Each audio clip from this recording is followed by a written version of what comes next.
परिसुरार्चितलिङ्गं निर्मलभासितशोभितलिङ्गम्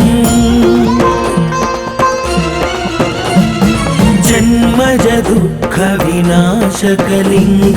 तत्प्रणमामि सदा शिवलिङ्गं देवमुनिप्रवरार्चितलिङ्गं कामदहनकरुणाकरलिङ्गं रावणदर्पविनाशनलिङ्गं तत्प्रणमामि सदा शिवलिङ्गम्